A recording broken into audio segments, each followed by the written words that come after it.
사무엘상 13장입니다. 5절부터 14절의 말씀을 저 한 절 여러분 한 절 교독하시도록 하겠습니다.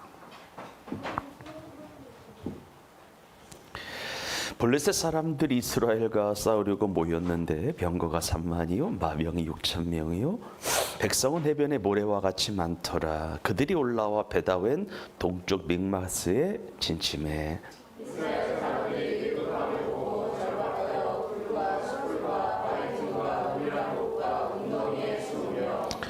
어떤 히브리 사람들은 요단을 건너 갓과 길르앗 땅으로 가되 사울은 아직 길갈에 있고 그를 따른 모든 백성은 떨더라.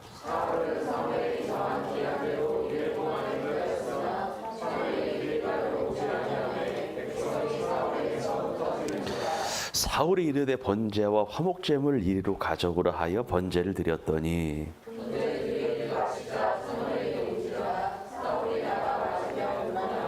사무엘이 이르되 왕이 행하신 것이 무엇이냐 하니 사울이 이르되 백성은 내게서 터지고 당신은 정한 날에 오지 아니하고 블레셋 사람들은 믹마스에 모였음을 내가 보았으므로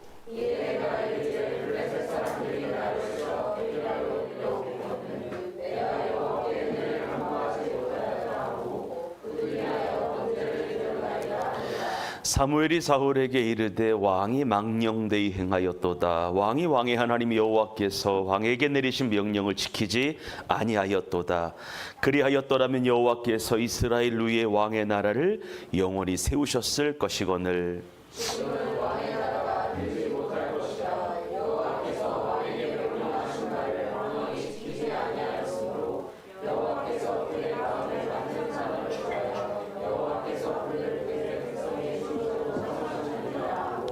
아멘.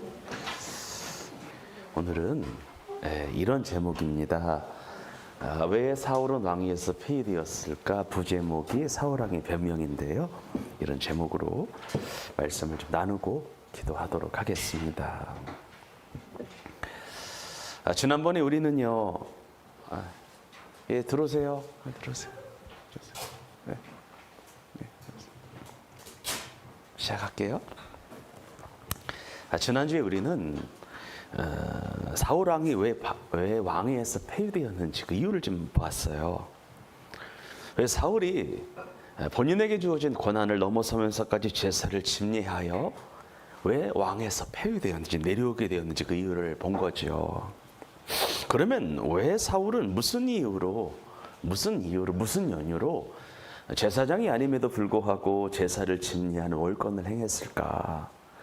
왜 사울은 제사장이 아님에도 불구하고 제사를 침례하는 그런 망령된 일을 저지르게 되었을까? 두 가지 때문에 그 하나는 뭐였냐면 하나님께 대한 사울왕의 태도가 예전과 하나님께 대한 사울왕의 태도 자세가 예전과는 달라졌기 때문이라고 말씀을 드렸어요. 하나님께 대한 사울의 태도가 달라진 거예요. 자세가 달라진 거예요. 그러니까 사울이 월권을 하여 제사를 드린 것도 문제지만 문제의 본질이 뭐냐? 그처럼 제사를 드린 사울의 하나님을 향한 하나님께 대한 태도와 자세가 따라합시다. 예전과 달라졌다라고 하는 거예요. 그러면 하나님께 대한 사울왕의 태도가 뭐가 달라졌을까요? 여러분, 사울은 이스라엘의 왕으로 처음 즉위했을 때에 겸손했잖아요. 얼마나 겸손했는지 사무엘이 사울을 보고 너는 온 이스라엘이 사모하는 자야. 너는 온 이스라엘의 머리야. 넌 온 이스라엘의 머리 앞으로 다스리는 자가 될 거야 라고 하는 말을 했을 때에 사울은 이렇게 대답해요. 하나님, 사무엘이시여, 나는 이스라엘 지파 중에서 가장 적은 베냐민 지파 사람입니다. 그리고 베냐민 지파 사람 중에서 우리 가족은 더 미약한 가족입니다. 당신은 어찌하여 되게 이런 말씀을 하십니까? 이런 이야기를 했던 사람이잖아요. 그리고 사울이 처음 왕에 오르고 나서 암몬 사람 나하스와 전쟁을 하는데 사울은 그때만 해도 겸손하게 하나님만을 의지해요. 겸손한 마음으로 하나님을 바라봐요. 내 생각으로 하려고 하지 않았어요. 내 방법대로 하려고 하지 않았어요. 하나부터 열까지 크게 따라합니다. 하나님께 묻고 하나님이 감동하시는 대로 전쟁을 수행하였더라. 사울은 그 전까지만 하더라도 하나님께 묻지 않고 전쟁을 한 적이 없어요. 큰 전쟁이든 작은 전쟁이든 하나님 앞에 물었어요. 내 생각대로 안 했어요. 방법대로 안 했어요. 사울 왕의 초기는 스스로 뭔가를 해보려고 하는 인본주의적인 태도가 하나가 없었다. 하나님만을 의지했다. 하나님만을 신뢰했다. 하나님이 명하시는 대로만 하는 신분주의로 무장한 사람이 사울이었다. 그런데 어느 순간 사울 왕의 마음에 겸손함을 잃어버리게 된 거예요. 교만한 마음이 올라오게 된 거예요. 이제는 내 힘으로, 내 능력으로, 내 군사력으로 가능할 거라고 생각한 거예요. 내 군사력으로 충분히 이길 수 있다라고 생각을 한 거예요. 그래서 결국에는 하나님께 묻지도 아니하고 무모한 군사적인 행동을 감행하기 이르렀고, 제사장이 아님에도 불구하고 스스로 제사를 침례하는 망령된 짓을 하기에 이른 것입니다. 옆 사람을 축복합니다. 하나님 앞에 항상 겸손합시다. 여러분 겸손하기를 바랍니다. 항상 묻기를 소망합니다. 그리고 다른 한 가지는 조바심 때문에 그랬어요. 조급함 때문에 그랬어요. 인내하지 못해서 그랬어요. 지난주 이런 말씀을 드렸잖아요. 고대 사회의 전쟁은 신들의 대리전쟁이라고 하는 생각을 갖고 전쟁을 임했어요.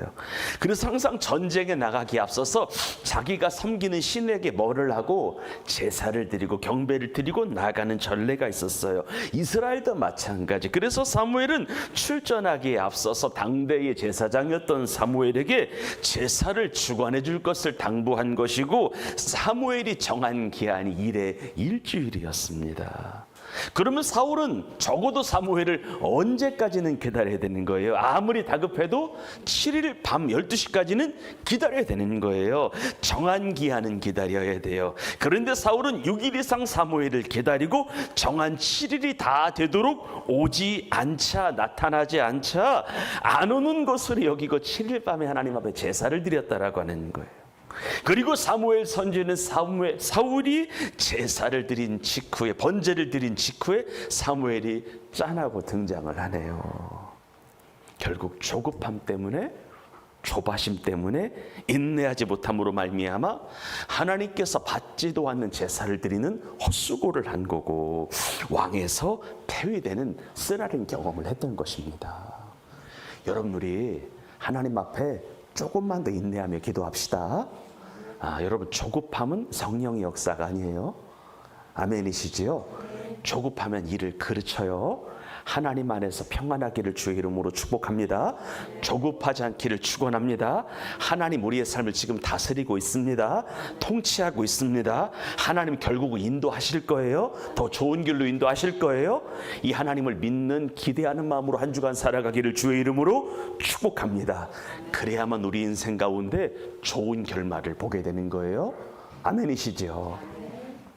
오늘은 사울의 변명 좀 보겠습니다. 변명. 여러분 잘 들어봐요. 여러분, 사울이 번제 드리기를 마치자마자, 제사 드리기를 마치자마자 사무엘이 왔어요. 사울이 제사 드린 직후에 사무엘이 정한 기한을 꽉 채워서 7일 밤 거의 12시 가까이 돼서 짠하고 나타난 거예요. 그러면 잘 들어봐요. 정황상, 분위기상 지금 사울은 어떤 말을 해야, 어떤 행동을 해야, 무엇을 해야 가장 합당한 것일까요? 더 쉽게 말했어요. 그래도 지금 사울이 무엇을 해야, 어떤 행동을 해야 하나님께서 이 상황을 빨리 일단락시켜 주실까요? 뭐 해야 되는 거예요? 일단 회개해야 되는 거예요. 여러분, 사무엘이 등장을 했잖아요. 근데 사울이 제사를 드렸잖아요. 그러니까 사울이 제사를 드린 직후에 사무엘이 정한 기한을 꽉 채워 왔을 때에 정황상, 분위기상 일단 사울은 이 상황을 빨리 정리하려면, 빨리 일단락시키려면 아무리 생각해도 일단은 무엇을 해야 되는 거예요? 회개해야 받는 거예요. 무엇에 대한 회개를 해야 되는 걸까? 두 가지를 회개했어요. 하나는 뭐냐면, 하나님 아무리 불안해도, 아무리 다급해도 제사장이 해야 하는 일을 가지고 자신이 대신한 월권을 저지른 것에 대한 회개가 우선이었어요. 이 회개를 했어야 돼요. 따라합시다. 회개는 구체적으로, 정확하게. 그래서 이거 회개해야 돼요. 분명히 분명히 제사는 누가 해야 되는 거니까 제사장이 짐자린 것을 가지고 왕이 있는 월권을 행한 것에 대한 회개를 했어야 돼요. 또 하나는 무슨 회개를 했어야 되냐면 하나님의 약속을 끝까지 기다리지 못하고 자기 생각대로 제사를 치른 것에 대한 회개를 했어야 돼요. 결국 하나님을 신뢰하지 못한 거잖아. 하나님 믿지 않은 거잖아요. 한번 크게 따라해요. 죄를 지었을 때는 먼저 회개하는 겁니다. 아멘이시죠? 큰 죄든 작은 죄든 죄를 지었을 때는 회개하는 게 먼저예요. 하지만 사울은요, 핑계를 대요. 변명을 들어놔요. 그러면 뭐라고 변명을 들어놓았을까요? 이런 거예요. 우리 11절과 12절의 말씀을 크게 읽겠습니다. 시작. 사무엘이 이르되 왕이 행하신 것이 무엇이냐 하니 사울이 이르되 백성은 내게서 흩어지고 당신은 정한 날에 오지 아니하고 블레셋 사람은 믹마스에 모였음을 내가 보았으므로 이에 내가 이르기를 블레셋 사람들이 나를 치러 길갈로 내려오겠거늘 내가 여호와께 은혜를 간구하지 못하였다 하고 부득이하여 번제를 드렸나이다 하니라. 아멘. 그러면 이 변명의 핵심이 무엇일까? 이런 거예요. 백성은 내게서 터지고 사무엘은 오지 아니하고 블레셋 군대는 곧 내게 나를 향하여 이스라엘을 향하여 공격해 올 것 같아서 스스로 제사를 드렸다라고 하는 거예요. 이 변명을 한마디로 정리하면 이거예요. 한번 따라합시다. 상황이 그리하여 어쩔 수 없었나이다. 상황이 그리하여 어쩔 수 없었나이다. 백성은 내게서 떠나가지요. 사무엘 선지자는 오지 않지요. 블레셋은 지금이라도 당장 공격해 올 것 같지요. 상황이 그리하여 어쩔 수 없었나이다. 그 상황에서는 그것이 최선이었나이다. 본문은 그것을 뭐라고 말하냐면 한번 따라합시다. 부득이하여 번제를 드렸나이다. 부득이하여 어쩔 수 없사 했습니다. 이거예요. 그러니까 지금 사울은 어떤 접근을 하는 거냐면 상황윤리적인 접근을 조심스럽게 하고 있는 거예요. 여러분, 사실 사울이 직면한 상황은 급박한 건 사실이에요. 생각해봐요. 전쟁을 하려고 하는데 내 백성들이 내게서 떠나가지요. 사무엘은 오지 않아요. 그리고 블레셋은 대군들이 지금이라도 바로 공격을 해올 것 같아요. 여러분, 사울은 정말 그렇게 하지 않으면 안 되는 상황처럼 사울이 인식이 됐을 것 같아요. 그래서 한편으로는 우리도 사울과 똑같은 성정의 사람으로 사울의 심정 이해가 안 되는 건 아니에요. 이해가 돼요. 아무리 본문을 읽어봐도 내가 군대의 선봉장인데 백성들이 군사들이 내게서 떠나가. 정한 기한들이 약속한 사무엘은 안 와. 블레셋은 지금이라도 대군으로 쳐들어올 것 같아. 근데 그대로 당할 수 없잖아요. 그러니까 마음은 이해가 된다는 거지. 충분히 이해가 된다는 거예요. 그럼 중요한 게 뭐냐면 한번 따라합시다. 우리는 이해가 되는데 하나님은 이해를 안 하시더라. 이게 중요한 거예요. 이게 중요한 거예요. 우리는 다 이해를 한다고. 우리는 이해를 해요. 우리는 그 사람의 그럴 수밖에 없는 그런 상황을 이해를 한다고. 근데 하나님의 반응이에요. 우리는 이 상황이 이해가 되는데 하나님은 그렇게 생각하지 않는 거예요. 그러면 하나님의 판단은 무엇이었을까요? 우리 13절부터 읽어보겠습니다. 크게 시작. 사무엘이 사울에게 이르되 왕이 어떻게 행했대요? 망령되. 쉬운 성경에 보니까 어리석게 행동을 했대요. 계속 읽어요. 시작. 왕이 왕의 하나님이 여호와께서 왕에게 내리신 명령을 지키지 아니하였도다. 그리하였더라면 여호와께서 이스라엘 위에 왕의 나라를 어떻게 세우셨을 것이거늘 영원히 세우셨을 것이거늘. 14절입니다. 시작.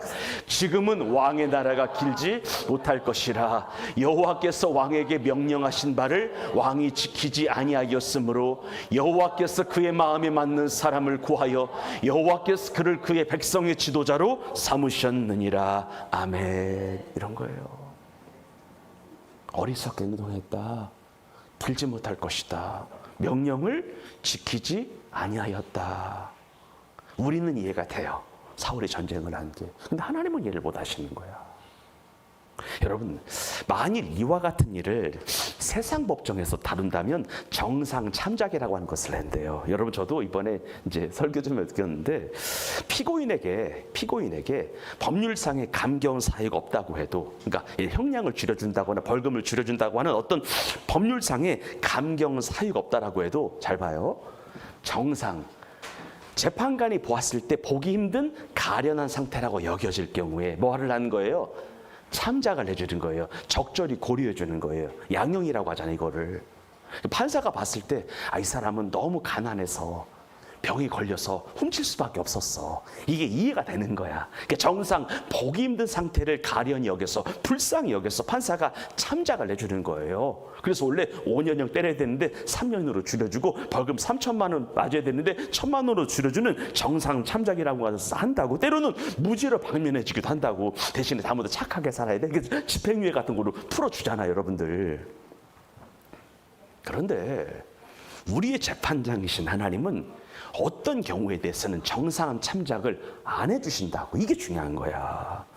여러분, 사울의 어쩔 수 없는 상황을 이해하시지 않는 거예요. 사울의 그럴 수밖에 없는 상황을 인정하시지 않는 거예요. 우리는 이러한 하나님의 태도에 대해, 자세에 대하여 참으로 매정하신 것 같다, 왜 우리를 몰라주시나, 이렇게 생각할 수가 있을 것 같아요. 그러나 이것이 바로 죄에 대한 하나님의 태도라고 하는 것입니다. 우리가 신앙생활을 하면서 이런 말을, 저도 할 때가 있는데 이런 말을 해요. 하나님, 솔직히 지금 내 상황이 너무 힘들어서 주일 성수가 어렵습니다 라고 이야기할 때가 있어요. 하나님, 몸이 지금 내가 10개라도 힘든 상황인데 제가 조금 여유가 생기면 예배할게요. 지금은 어려워요. 하나님, 내 상황 아시죠? 일에 치여 사는 거 아시죠? 너무 바쁘게 사는 거 아시죠? 하나님, 내가 조금 여유 생기면 할게요. 하나님, 제가 지금 직급이 너무 낮아서 이런 상황에 거절하기가 솔직히 어려워요. 하나님, 그럴 때 있잖아요. 우리가 이제 말단 생활, 이제 말단 직원으로 들어갔어요. 이제 직장 생활 2, 3년, 3, 4년차 됐어요. 아직 상사들이 너무 많아. 어떤 불의한 일을 앞에 내가 이거를 거절하기가 어렵죠. 하나님, 이거 이해하시. 내가 만약 이 상황에서 거절하게 되면은 각종 불이익이 내게 와요. 하나님, 제가 나중에 승진하면 순종할게요. 내가 올라가면, 직급이 올라가면은 그때는 제가 열심히 해볼게요. 조금만 기다려 주십시오. 그리고 이런 상황이 있어요. 하나님, 제가 이런저런 상황을 지켜보니까 지금 하나님 앞에 감사를 표현할 상황이 못 됩니다. 이럴 수 있어요. 하나님, 제가 지금 경제적으로 너무 어려워서 내가 예물을 드릴 상황이 못 돼요. 11조 할 상황이 못 되는 거 하나님 아시죠? 그럴 수 있잖아요. 우리가 당장 하루하루 이자 꺼내가는 게 힘들어. 항상 빚에 독촉된 삶을 살고 있어. 그러니까 뭔가를 할 상황이 아니야. 하나님, 제가 조금 나아지면 할게요. 이럴 수 있잖아요. 우리가 신앙생활 하면서. 그런데 공의로우신 하나님은 어떤 경우에 대해서는 그 상황을 용납하시지 않는 경우가 있다 없다? 있다는 거죠. 상황이 어렵고 급박하고 인간적으로 볼 때 어쩔 수 없는 상황이라고 해도 하나님의 법에 어긋나는 어떠한 경우는 하나님의 정죄함이라고 하는 것을 면할 수 없는 경우가 생기더라고 하는 이야기를 성경이 하고 있는 거예요.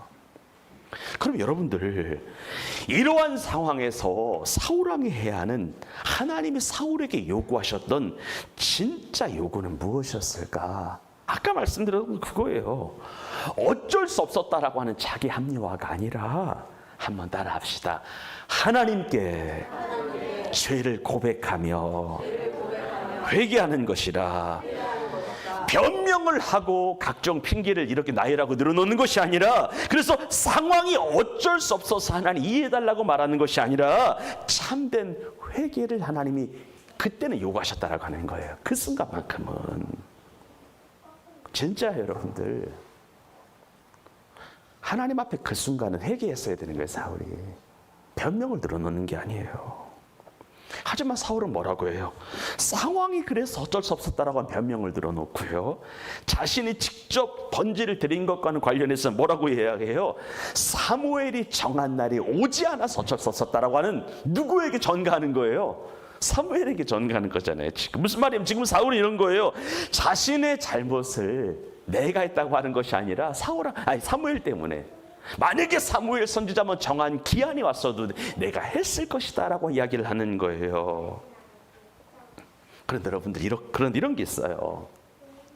이러한 자기 잘못을 회개하기보다 남에게 미루고 전가하는 것은 예전부터 갖고 있었던 사울의 못된 습관입니다, 여러분들. 여러분, 사울이 아말렉과의 전투에서 모든 것을 죽이라고 했죠. 하나님이 야, 남녀노소 불문하고 다 죽여야 된다 이번에는 말씀하셨잖아요. 근데 이 명령을 어겼잖아요. 그때 사울은 회개하기보다는 누구에게 그 책임을 돌려요? 백성들에게 그 책임을 돌렸잖아요, 여러분들. 이런 거예요. 하나님, 나는 다 원래 죽이려고 했는데 백성들이 하나님 앞에 제사 드리고 싶다라고 해서 내가 이것 중에서 좋은 것을 남겼습니다. 자기 죄를 누구에게 넘기는 거예요? 지금 백성들에게 넘기는 거예요. 그런데 그렇게 안타까운 건 뭐냐면, 그렇게 우리가 사울이 자기의 죄를 백성들에게 전가했을 때에 사울이 얻은 것이 없었어요. 그렇게 죄를 전가했을 때에 죄가 사무엘과 백성들에게 돌아갔으면 차라리 낫는데 그 책임을 이렇게 떠넘겼으면 떠넘겼으로 끝난 것으로 좋겠는데요. 죄는 죄대로 짓고 하나님으로부터 책망은 책망대로 받고 결국 왕위에서 폐위된 것도 모자라서 하나님께서 사울을 아말렉과의 전투에서 죽이지 않은 것 때문에 그 순간은 버리십니다. 여러분, 왕위에서 폐위된 것과 하나님께 버림받은 것은 다른 문제예요. 왕위에서 폐위된 것은 왕의 자리만 빼앗긴 거야. 근데 아말렉과의 전투에서 이것까지 불순종을 하니까, 이것까지 떠넘기니까 하나님께서 어떻게 하신 거예요? 그를 버리신 거예요. 버리신 거예요. 한번 읽어볼까요? 시작. 사울이 사무엘에게 이르되 나는 실로 여호와의 목소리를 청종하여 여호와께서 보내신 길로 가서 아말렉 왕을 끌어왔고 아말렉 사람들을 사울이 사무엘에게 말한 거예요. 사무엘 선지자님, 나는 여호와의 목소리를 청종했어요. 그래서 여호와께서 보내신 길로 갔어요. 그래서 아말렉 왕 아각을 끌어와서 아말렉 사람들을 진멸했어요. 그런데 21절입니다. 시작. 다만 백성이 그 마땅히 멸할 것 중에서 가장 좋은 곳으로 길갈에서 당시에는 하나님 여호와께 제사하려고 양과 소를 끌어왔나이다. 누구 탓으로 돌리는 거예요? 백성들 탓이다라고 하는 거예요. 그때 22절입니다. 시작.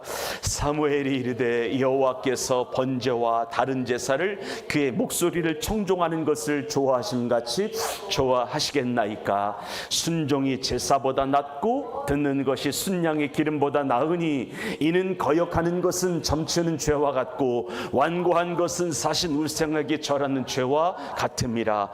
왕이 여호와의 말씀을 버렸으므로 여호와께서도 왕을 버려 왕이 되지 못하게 하셨나이다 하니. 왕이 하나님을 말씀을 버린 것을 무엇을 버린 거로 여기셨던 거예요? 하나님을 버린 것으로 여기셨던 거예요.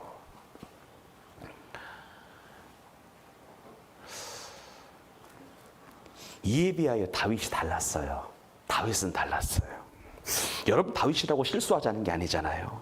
다윗 하나님 앞에 치명적인 죄를 2번 저질렀어요. 근데 죄를 짓고 났을 때 그의 대처 방법이 사울과는 달랐다라고 하는 거예요. 여러분, 남편 있는 여자를 취하는 간음죄를 저지르는 게 큰 죄예요, 작은 죄예요? 이건 큰 죄입니다. 이것은 아말렉을 죽이지 않은 것 이상의 죄라고 생각해요. 근데 다윗이 밧세바와의 간음죄를 저지르고 나서 다윗이 그 죄를 다윗에게 찾아가서 정면으로 지적하였을 때에 다윗의 태도가 중요하였는데 절대 책임 회피하지 않았어요. 전가하지 않았어요. 그 자리에서 바로 고백을 해요. 한번 따라 합시다. 하나님, 내가 여호와께 범죄하였나이다. 딱 한마디 했어요. 하나님, 예수님, 내가 잘못했습니다. 내가 잘못했습니다. 책임 회피하지 않았어요. 전가하지 않았어요. 그 자리에서 솔직하게 하나님, 내 죄입니다. 내 죄입니다. 내가 잘못했습니다. 그리고 요압 왕이 반대에도 불구하고 인구조사를 했을 때 있었잖아요. 하나님 인구조사하지 말라겠거든. 근데 그 인구조사를 해서 하나님의 책망이 왔는데 스스로 저도 회개를 해요. 그리고 하나님께서 그 다윗의 회개를 받아주시잖아요. 그래서 잠언은 말하는 거예요. 제가 읽을게요. 자기의 죄를 숨기는 자는 뭐 하지 못하나? 형통하지 못하나. 죄를 자복하고 버리는 자는 어떻게 된다? 불쌍. 여러분, 하나님이 여러분들을 불쌍히 여기시면 되는 것인 줄 믿으시길 바랍니다. 하나님이 나를 불쌍히 여기시면 돼요. 근데 언제 불쌍히 여기시는 거예요? 내 죄를 자복하고 버릴 때, 회개할 때, 인정할 때에 누군가에게 덮으시고 전가시키지 아니하고 하나님 내가 잘못했습니다라고 이야기할 때에 하나님이 내 인생을 불쌍히 여겨주시는 거예요. 이사야 55장도 똑같은 이야기를 한번 읽어볼까요? 시작. 악인은 그의 길을, 불의한 자는 그의 생각을 버리고 여호와께로 돌아오라. 그리하면 그가 어떻게 여기시리라? 긍휼히 여기시리라 라고 이야기하는 거예요. 긍휼히 여기시리라. 우리 하나님께로 돌아오라. 그가 너희를 너그럽게 용서하실 거다라고 이야기하는 거예요. 여러분, 저도 신앙생활 목회하면서 목회가 될 때가 있고 안 될 때가 있잖아요. 물론 하나님은 된다고 여기시겠지만 그런 마음이 들 때가 있잖아요. 그때 전 강단에서 다른 기도 하잖아요. 하나님, 도대체 나와 하나님과의 관계가 무엇이 문제입니까? 라고 먼저 그냥 기도해요. 하나 알려주십시오. 기도해요. 하나님, 내가 하나님 앞에서 내가 잘못한 거, 어긋난 거, 하나님과의 관계가 멀어진 나의 죄가 있다면 하나님, 내가 몰라서 회개하지 못하는 게 있다면 하나 알려주십시오. 내가 두 손 들고 회개합니다라고 이야기를 해요. 여러분, 누구도 사람인 일상 실수하지 아니하고 범죄하지 않고 살 수 없는 것 같습니다. 사람에도 특히 죄를 던져요. 사람이라면 누구나 죄를 짓고 범죄하는 것 같습니다. 다 나가 떨어지는 거예요. 근데 문제는 뭐냐? 범죄 이후의 우리의 자세입니다. 사울처럼 자기 잘못을 인정하지 아니하고 모든 잘못을 변명하기에 급급하여 다른 사람의 탓으로 다 돌릴 것인가? 아니면 다윗처럼 내 죄를 솔직하게 인정하고 하나님의 징계를 빨리 받을 것인가? 사랑하는 성도님들에게 간곡하게 부탁드리는 것은 하나님이 나의 죄를 아시고 나의 죄를 지적하셨을 때에, 여러분, 하나님이 나의 죄를 지적하셨을 때 모르고 지적하시는 게 아니에요. 하나님이 알고 지적하실 때에, 알고 내게 말씀하실 때에 즉시 자백하고 고백하고 회개함으로 죄사함 받기를 주의 이름으로 축원합니다. 나의 잘못을 즉시로 회개하여서 하나님의 죄사함의 은총을 누리시기를 주님의 이름으로 축복합니다. 기도하겠습니다.